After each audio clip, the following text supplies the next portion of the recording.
Que el Señor esté con ustedes. Proclamación del Santo Evangelio según San Lucas. En aquel tiempo, cuando Jesús iba de camino a Jerusalén, pasó entre Samaria y Galilea. Estaba cerca de un pueblo cuando le salieron al encuentro 10 leprosos, los cuales se detuvieron a lo lejos y le gritaban, le decían: Jesús, Maestro, ten compasión de nosotros. Al verlos, Jesús le dijo: vayan a presentarse a los sacerdotes. Mientras iban de camino, quedaron limpios de la lepra. Uno de ellos, al ver que estaba curado, regresó alabando a Dios en voz alta, se postró a los pies de Jesús y le dio las gracias. Este era un samaritano. Entonces dijo Jesús: ¿no eran 10 los que quedaron limpios? ¿Dónde están los demás? Los 9. ¿No ha habido nadie fuera de este extranjero que volviera para dar gloria a Dios? Después le dijo al samaritano: levántate y vete, tu fe te ha salvado. Palabra del Señor. 700 años antes de Jesús, Sargón II, asirio, entró en la tierra de Jerusalén y Samaria y deportó a los obreros diestros y los mandó a Siria, y de Asiria trajo colonos para mezclarlo con la gente en Samaria. Entonces no hubo solo una mezcla racial, hubo una mezcla de costumbres y creencias, y ya Samaria dejó de ser un pueblo que tenía las mismas creencias y costumbres que el resto de Jerusalén y el vecindario. 200 años antes de Jesús, en Samaria, los samaritanos decidieron elevar un santuario en el monte Garazim.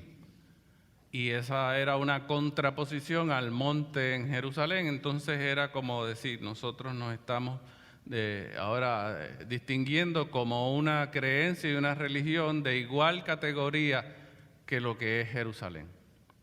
En tiempos de Jesús, más o menos en el año 6, el año 9 de la vida, ya Jesús era un niño, también hubo una profanación al templo de Jerusalén que se le achacaba a los samaritanos.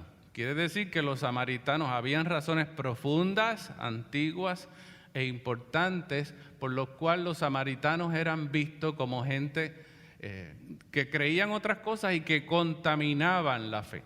De hecho, si un judío quería insultar a alguien, lo llamaba samaritano. Es interesante que a Jesús en un momento, con deseo de insultarlo, lo van a llamar samaritano. La idea era humillarlo en su fuero interno. Y es interesante que este evangelio de hoy tiene como un escenario combinado judíos y samaritanos.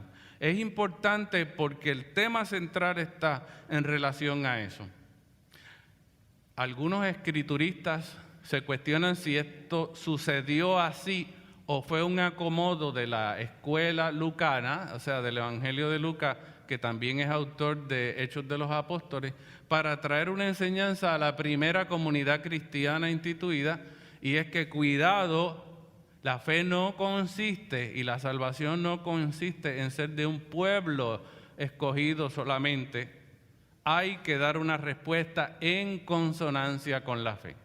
Si agradecemos nuestro origen de fe, que nadie se duerma en los laureles, que no depende de dónde venimos y cuál es nuestra tradición original, sino las cosas que hacemos basado en eso. Por eso es sospechoso para los escrituristas que sean 10 leprosos y que uno sea samaritano. Eso ya levanta un cuestionamiento.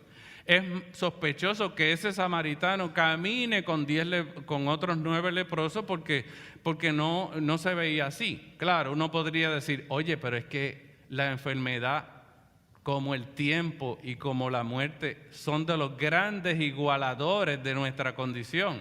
Algunos nos creeremos más altos, más elevados, más profundos, más capaces, más poderosos, pero el tiempo, la enfermedad y la muerte nos iguala a todos. Pero es un juego con el hecho expresado en los textos, 9 y 1.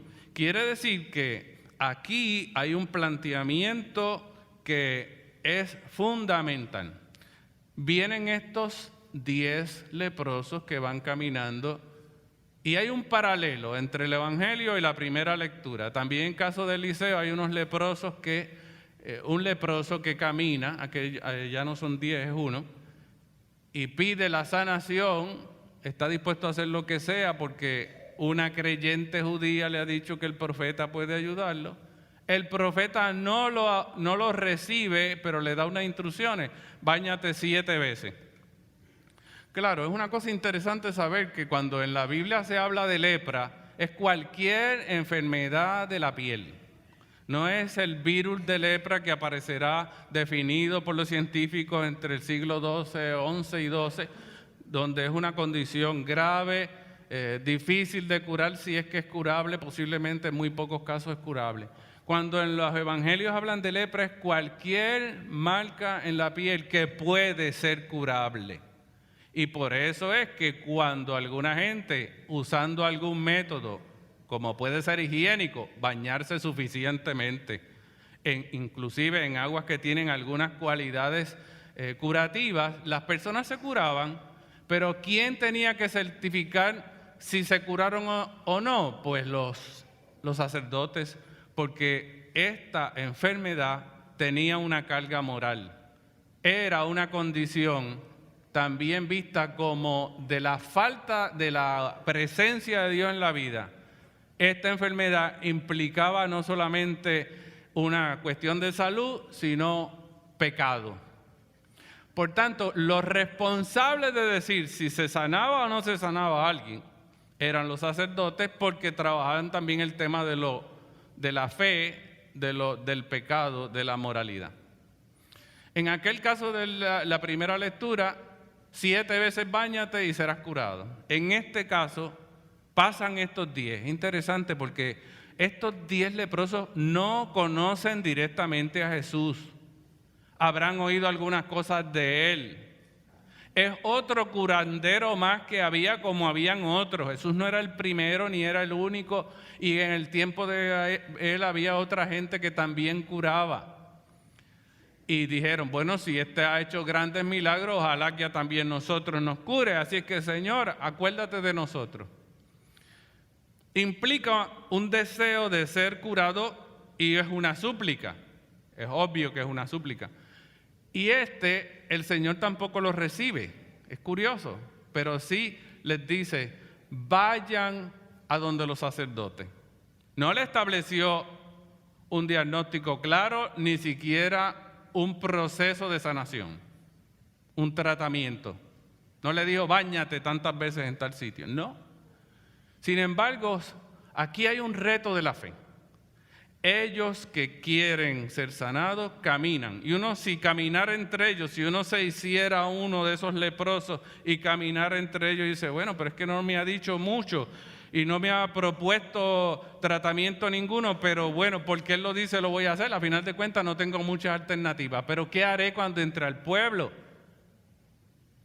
¿Cómo le pediré a los sacerdotes que salgan a verme? ¿Cómo me dejarán entrar en el pueblo? Todo tenía retos, pero sin embargo continuaron caminando. Y aquí esto es parte importante porque a los cristianos se nos conoce como los del camino. Así se nos llamó primero. No se nos llamó cristianos primero, se nos llamó los del camino. Para nosotros caminar es importante. Pero caminar, ¿por qué? Porque hemos escuchado la promesa y sentimos que Dios se ha hecho presente. Así es que ellos caminan y en el camino se sanan. En el camino se sanan. De esos 10, uno que no es judío se da cuenta que ha sido sanado y cambia la dirección. Y aquí es importante. 9 no cambian la dirección. 9 hacia dónde van. Pues van a donde Jesús les dijo. Jesús les dijo, vayan a los sacerdotes. Eso fue lo que ellos hicieron. Uno cambia el camino. Y Jesús va a decir, pero ¿cómo es esto? No se sanaron todos. ¿Cómo es que los otros 9 no regresan? Y nosotros acá podríamos decirnos, pero es que ellos están haciendo lo que Jesús dijo. ¿Qué fue lo que Jesús dijo? Vaya acá donde los sacerdotes. ¿Y qué ellos hicieron? Siguieron su camino donde los sacerdotes. No hay aquí algo como para detenerse y decir, pero ¿qué pasa? ¿Por qué Jesús está molesto? Porque ellos hicieron lo que se les pidió. Y al único que no hizo lo que se les pidió, con ese es que Jesús está contento. A veces leemos los evangelios y les damos muy rápido a las cosas y las cosas como que no percolan, ¿no? Y es que, ¿qué pasó cuando esta persona se encontró sana? Cuando esta persona se encontró sana, todo su interior se revolcó. De momento se dio cuenta que no era el camino, que era aquel que le indicó el camino, por tanto hay que volver a encontrarlo para con alegría y gozo dar gracias a Dios y sentarse a sus pies, a convertirse en su discípulo para escucharlo. ¿Cuál es la postura que asumió este samaritano? La de los discípulos, a los pies del Maestro. Es interesante porque tú cambias el camino solo si te encuentras con que esa promesa se hace en ti un don. Y si tú reconoces ese don, entonces cambias tu ruta y vuelves al sitio donde encontraste eso. Y esto tiene que ver con los cristianos hoy que no sentimos el deseo y la pasión de ser los anunciadores de algo fantástico y fabuloso. Quizás es que estamos en el camino y no nos hemos dado cuenta, o quizás no nos hemos encontrado con eso que revuelca nuestras tripas, nuestro interior, nuestro corazón. Quizás a veces las instituciones y los grupos nos acondicionan y solo sabemos responder a lo que se nos enseñó, pues esos 9, 90%. ¿Qué hicieron? Respondieron a lo que le han enseñado. Vamos al templo, ofrezcamos los sacrificios, integrémonos en la institución, en la comunidad de fe. Eso es lo que le enseñaron. Pero Jesús esperaba algo distinto. Esperaba que encontrara el fuego y la pasión en él mismo. Y que ese fuego y esa pasión le hiciera sentir que sí es miembro de una comunidad, pero él tiene una responsabilidad personal. Y que esa responsabilidad personal es la de ser testigo de aquel don recibido de Dios que viene de la total gratuidad y el amor de Dios, que no ha tomado en cuenta su pasado y su historia y que lo ha perdonado y que lo ha empoderado para que sea un anunciador de la buena nueva. Solo el que sienta el don recibido gratuito de Dios y lo agradece conscientemente es capaz de partir por nuevas rutas, anunciando con deseo lo que Dios ha hecho en él y quiere hacer en todos. Y no es que no seamos fieles a la institución, es que debemos ser transformadores de la institución, de los grupos donde estamos y del mundo en el que vivimos. Soy miembro de esta institución y de esta comunidad de fe, pero es para que arda mi corazón y lo que el Espíritu de Dios ha puesto en mí ilumine a otros.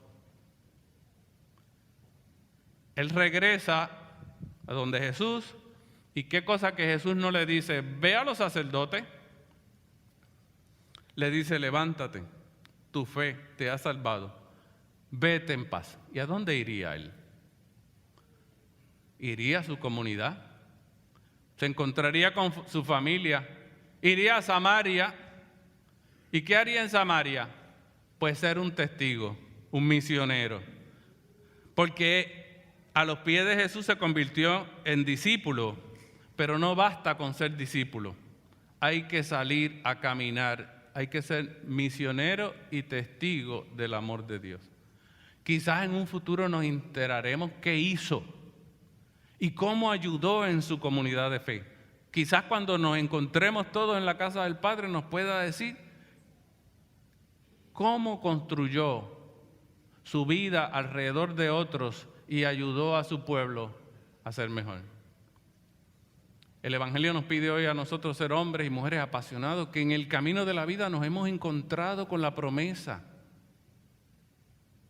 pero que hemos decidido vivir de esa promesa con carácter y con un espíritu agradecido para ser discípulos, misioneros del amor de Dios, donde nos toque vivir.